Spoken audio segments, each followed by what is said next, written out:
Okay, suspension and colloids. Suspension, suspended particles বা colloid particles কি, এখন এটা আমরা দেখব। টু মেক সাসপেনশনস, এখন সাসপেনশনসটা কি এটা আমরা আগে দেখব। Required accessories: 1 glass of glass, spoon, mud of soil and water. Procedure: to make a take a glass and fill 2/3 portion of it with water. Add an 1 spoonful mud of soil to the water of the glass and stir gently. Leave the mixture for some while. এখন তুমি একটা গ্লাসের মধ্যে 2/3 portion water নিবে এবং সেখানে 1 spoon মাড তুমি হচ্ছে গিয়ে অ্যাপ্লাই করবে, অ্যাড করবে ওয়াটারে এবং সুন্দরভাবে স্টিয়ার করবে এবং সেটা কিছুক্ষণ রেখে দিবে। মেইনলি এখানে ওয়াটার এবং মাডের মিশ্রণটা নিয়েই কাজ করা হচ্ছে। What do you see? At first the entire mixture seems to be muddy.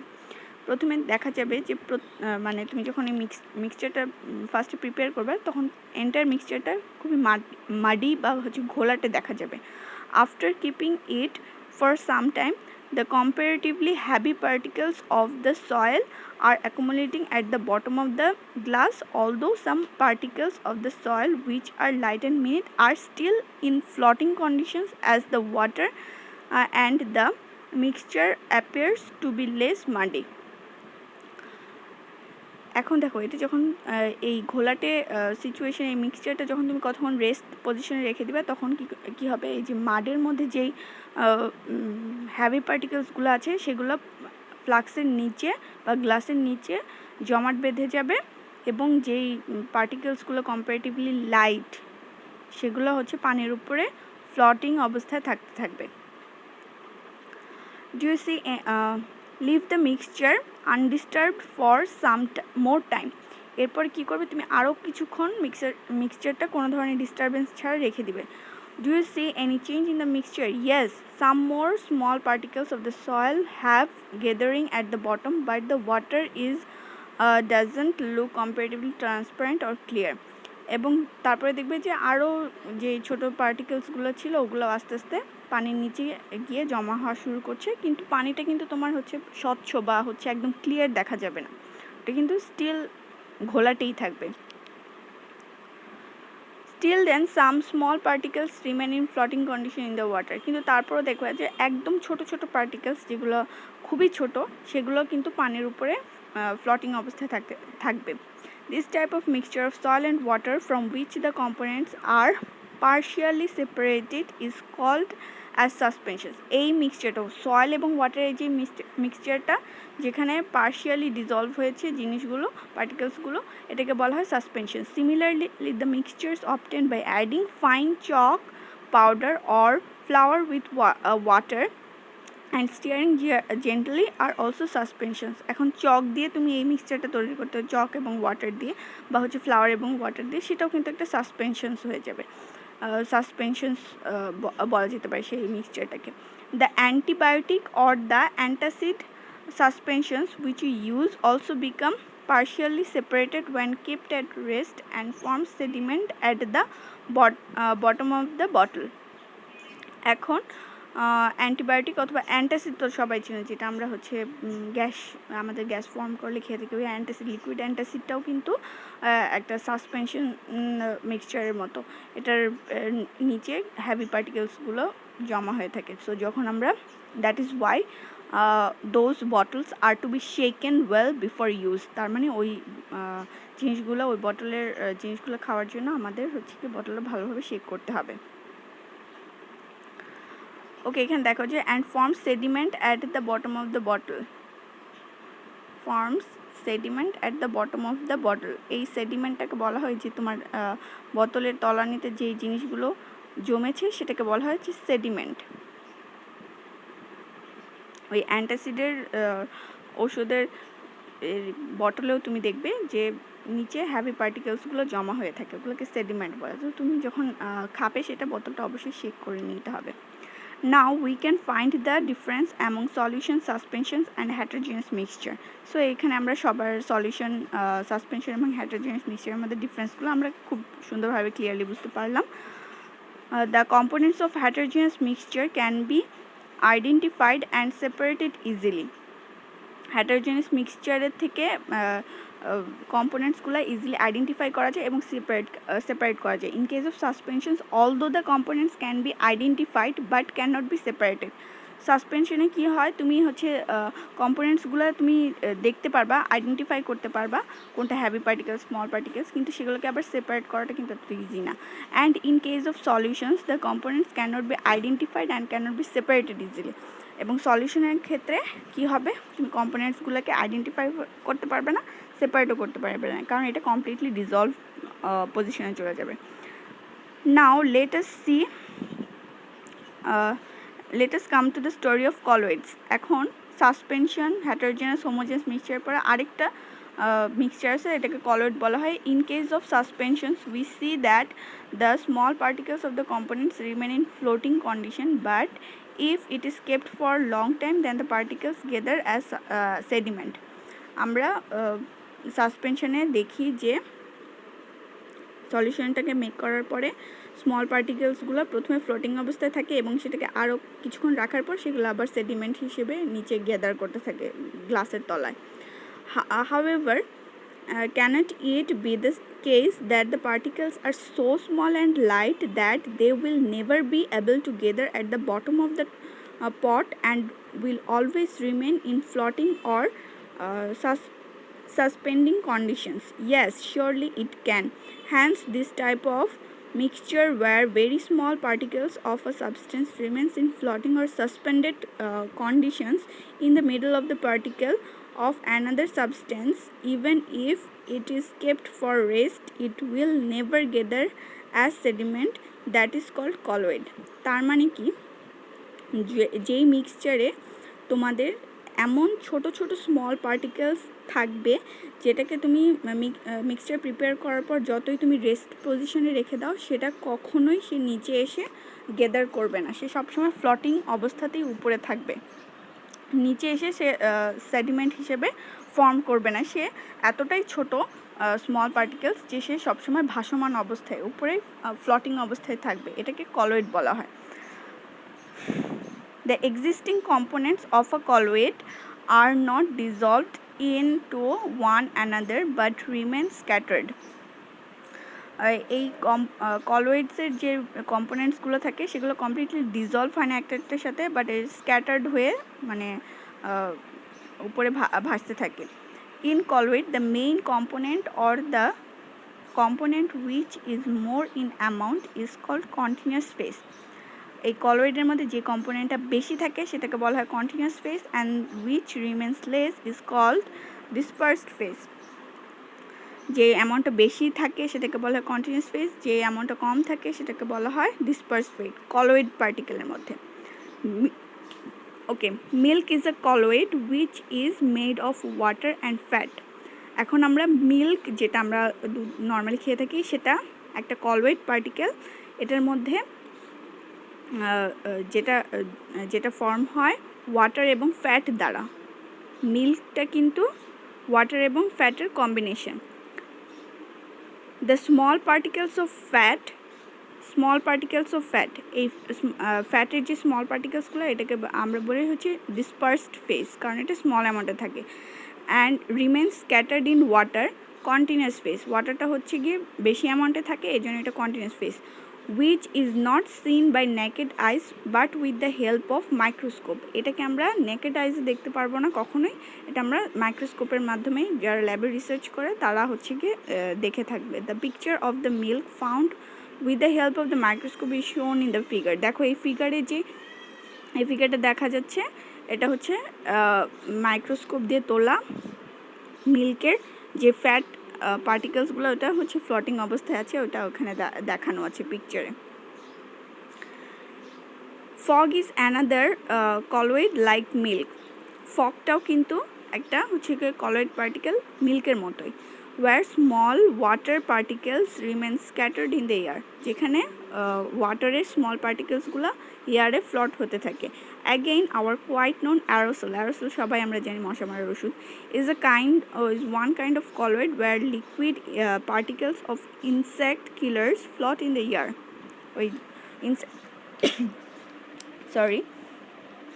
ওই ইনসেক্ট মারার জন্য যে বিষগুলো দেওয়া থাকে বা যে কেমিক্যালটা দেওয়া থাকে সেটা হচ্ছে কি এত ছোট থাকে যেটা ওয়াটারে ফ্লট করতে পারে। Okay, now the question is to make a colloid. How much small should the floating small particles be? Usually the size of the existing floating particle is 1 to 1000 nanometer. So এই ফ্লটিং কন্ডিশনে থাকতে হলে ওই পার্টিকেলসকে 1 to 1000 ন্যানোমিটারের মধ্যেই হতে হবে। Again if the size of the particle is 1 micrometre, মানে nanometre থেকে যদি একটু বেশি বড় হয় মাইক্রোমিটারে চলে যায়, তাহলেও কিন্তু the mixture is no colloid but converts into suspensions, মানে তোমার 1 মাইক্রোমিটার বা তার অধিকে চলে গেলেই ওই মিক্সচারটা তখন আর কলোয়েডে থাকে না, সেটা সাসপেনশন হয়ে যায়, মানে কিছুক্ষণ তোমার পানিতে ফ্লট করবে, আবার কিছুক্ষণ পর সেটা হচ্ছে গিয়ে নিচে গিয়ে জমা হয়ে যাবে। সো আজকে তোমাদের চ্যাপ্টারটা এখানেই শেষ হচ্ছে। এখন আমরা এ পর্যন্তই ছিল, এখন আমরা এক্সারসাইজের কোশ্চেনগুলো সলভ করব। Okay students, and now the exercises. Fill in the blanks. Number 1, the solution of water and spirit is a dash solution. The solution of water and spirit is a liquid solution. Number 2, dash is a universal solvent. Water is a universal solvent. Number 3, in a solution the quantity of solute remains less and the quantity of solvent remains more. মানে একটা সলিউশনের মধ্যে solvent বেশি থাকে আর solute কম থাকে। এটা আমরা যখন পড়েছি রিডিং চ্যাপ্টারটা তখনই আমরা দেখেছি। Number 4, milk and fog are dash. Milk and fog এটা আমরা একটু আগেই পড়লাম যে milk and fog are colloids. Okay, then next multiple choice questions. Number 1, which one is a liquid gas solution? A, lemon juice, B, soft drink, C, vinegar, D, saline water. Answer will be B, soft drinks. Number 2, which one is a colloid? A, chalk powder and water, B, flour and water, C, fat and water, D, soil and water. Answer will be C, fat and water.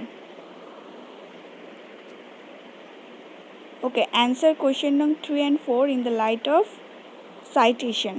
At room temperature, the solubility of sodium carbonate is 21.6. Number 3, what amount of sodium carbonate is required to make a saturated solution of sodium carbonate in 20 gram of water? So the answer will be C, 21.6 gram. মানে তোমার হচ্ছে sodium carbonate 21.6 গ্রাম হলেই সে একটা saturated সলিউশনে যাবে, এর থেকে বেশি হলে সে আর ডিজলভ হবে না, কমপ্লিটলি ডিজলভ হবে না। সো তার স্যাচুরেটেড সলিউশন পর্যন্ত যেতে আমাদের সোডিয়াম কার্বনেট লাগবে 21.6 গ্রাম। এটা আমরা স্যাচুরেটেড অ্যান্ড আনস্যাচুরেটেড সলিউশন যখন পড়েছিলাম তখনই আমরা দেখেছিলাম। একটা সাবস্টেন্সেস যদি আমরা বলি যেই যতটুকু অ্যামাউন্ট তা সে কমপ্লিটলি সলিউবল হবে সলভেন্টের মধ্যে, ওইটুকু অ্যামাউন্টই হচ্ছে গিয়ে তার স্যাচুরেটেড সলিউশন ক্রিয়েট করার জন্য অতটুকু অ্যামাউন্ট লাগবে। Okay, number 4, if the quantity of sodium carbonate is 10 gram less than the solution is A, saturated solution, B, unsaturated solution, C, suspension, D, colloids. So the answer will be B, unsaturated solution. মানে কি তোমার এখানে হচ্ছে sodium কার্বনেটের saturated solution পর্যন্ত যেতে তার 21.6 gram sodium carbonate লাগে। এখন 21.6 গ্রামের থেকে যদি 10 গ্রাম কম হয় তার মানে কি সে স্যাচুরেটেড সলিউশন পর্যন্ত যায়নি, that means this is a unsaturated solution. বুঝতে পেরেছো?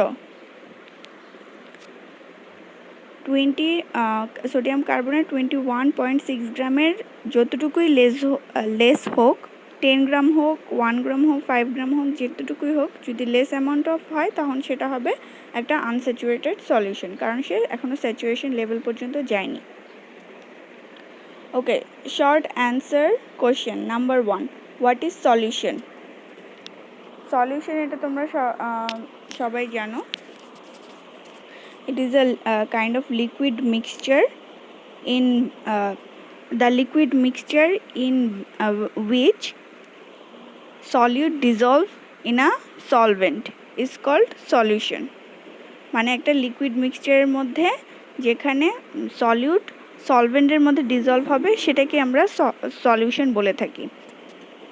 What is the main difference between solution and mixture?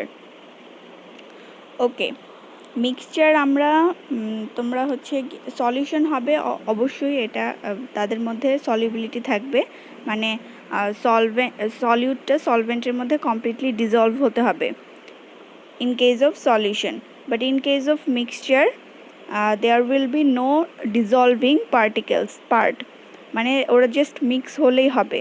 যেমন ওই যে আমরা পড়েছিলাম পাস্টারাইজের ক্ষেত্রে, এটা জাস্ট ওরা ফিজিক্যালি মিক্স হয়েছে, ওরা কিন্তু কেমিক্যালি ডিজলভ হয়নি। সো সলিউশনের ক্ষেত্রে ডিজলভের ইস্যুটা আছে, বাট মিক্সচারের ক্ষেত্রে জাস্ট তুমি নর্মালি মিক্সড করলেই হবে। আবার mixture is a physical interaction of the components and solution is the chemical interaction of the components. আবার তুমি এক্সাম্পল দিয়ে দিতে পারো। Example of solution is the solution of water and lemon juice, and mixture example dite paro puffed rice. Okay, 2, what does it mean by solubility? Solubility definition ta ekhane boye sundor kore deowa ache।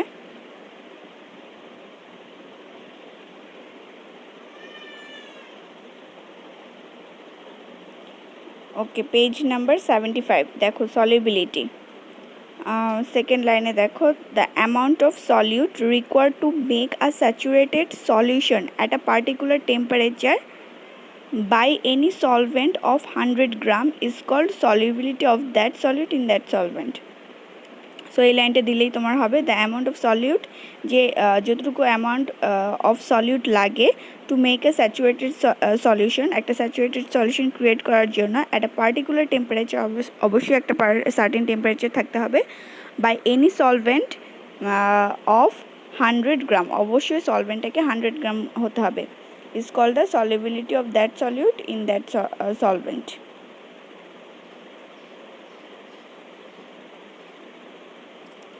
Number 3, what does liquid gas solution means? Explain with example. এটাও তোমার সুন্দর করে দেওয়া আছে সলিবিলিটির ওখানে, এই যে page number 75, liquid gas. Liquid gas solution হবে the solution in which the solvent is liquid and the solute is gaseous substance is called liquid gas solution. The example is soft drinks, because in soft drinks carbon dioxide is dissolved in liquidified state in the soft drinks। এই যে দেখো এই লাইনটা এই যে এখানে দেওয়া, this gaseous substance is carbon dioxide which is dissolved in liquidified state in the soft drinks। So এটা তোমরা লিখে দিলেই হবে। Therefore we can say that soft drinks are the example of liquid gas solutions। So এভাবে ডেফিনিশনটা দিয়ে explain করলেই হবে। Okay, next one is, what is suspension? Suspension is a kind of heterogeneous mixture in which the small particles are dispersed in the solvent. Small particles or large particles of solute are dispersed throughout the solvent। এটা লিখলেই হবে। তোমার সাসপেনশনের ডেফিনেশনটা বই অতটা clearly লেখা নেই, so যেটা আমি বললাম সেভাবে লিখলেই হবে, অথবা তোমার গাইড থেকে দেখে লিখতে পারো। Number 5. Are the colloid and suspension same? Give reason in favor of your answer. Both the suspension and the colloids are heterogeneous mixture. In spite of that, they have some differences. সাসপেনশনের ক্ষেত্রে তুমি এটা visibly তুমি দেখতে পারবা যে তোমার হচ্ছে large amount of পার্টিকেলসগুলো কীভাবে সলিউশনের মধ্যে হচ্ছে নিচে সেটেল হয়ে যাবে সেডিমেন্ট হিসেবে। লার্জ পার্টিকেল স্মল পার্টিকেলসগুলো কিছুক্ষণ ফ্লট হওয়ার পরে কিছুক্ষণ রেস্ট পজিশনে রাখলে সে আস্তে আস্তে নিচে গিয়ে সেটেল ডাউন হবে এবং সেডিমেন্ট হিসেবে জমা হবে in case of suspension. But কলয়েডের মধ্যে এই যে পার্টিকেলসগুলো স্মল পার্টিকেলসগুলো এতটাই স্মল থাকে যে তারা সলিউশনের নিচে গিয়ে আর হচ্ছে সেটেল ডাউন বা হচ্ছে সেডিমেন্ট হিসেবে জমা হয় না, তারা হচ্ছে উপরেই সলভেন্টের উপরেই ভাসতে থাকে। সো এই জন্য সলিউট সাসপেনশন এবং কলয়েডের মধ্যে কিছু একটা ডিফারেন্স আছে, আর এটা আমরা খালি চোখেও দেখতে পারি না। কলয়েডের যেই স্মল পার্টিকেলসগুলো সলভেন্টের উপরে হচ্ছে ফ্লোটিং অবস্থায় থাকে সেটা কিন্তু খালি চোখেও দেখা যায় না, যেমন ইন কেস অফ মিল্ক। এটা কিন্তু আমরা মিল্কের উপরে যে ফ্যাটটা থাকে ওটা কিন্তু আমরা খালি চোখে দেখতে পারি না, ওটা হচ্ছে মাইক্রোস্কোপ দিয়ে দেখতে হয়। So this are the differences between colloid and suspensions. Okay, এরপরে হচ্ছে ক্রিয়েটিভ কোশ্চেন্স দুইটা আছে, এটা তোমাদের বাসায় তোমরা হচ্ছে গিয়ে এক্সারসাইজ করে নেবে, তোমাদের হোমওয়ার্ক থাকবে। আর যেগুলো এক্সারসাইজ করানো হয়েছে এগুলো সবগুলো লার্ন করবে। এবং ক্রিয়েটিভ কোশ্চেন নাম্বার 2 এটা তোমাদের হোমওয়ার্ক থাকবে, তোমরা হোমওয়ার্ক কপিতে সুন্দর করে লিখে তারপর হচ্ছে ক্লাস যখন স্টার্ট হবে আমার কাছে সাবমিট করবে। Okay, this is all for today's lecture. আল্লাহ হাফেজ, তোমরা সবাই ভালো থাকো, সুস্থ থাকো।